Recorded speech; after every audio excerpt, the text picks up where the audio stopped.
E, ear, the fifth letter of the alphabet, die vyfde letter van die alfabet.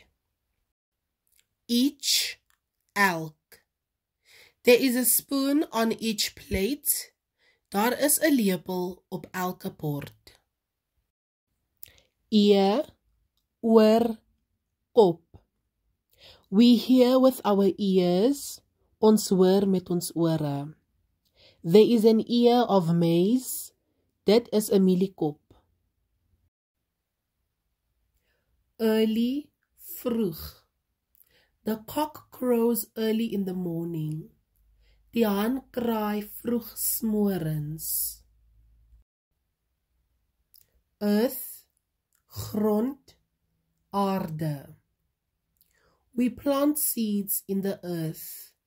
Ons plant sade in die grond. The world is called the earth. Die wêreld word die aarde genoem. East, oos. The sun rises in the east. Die son kom in die ooste op.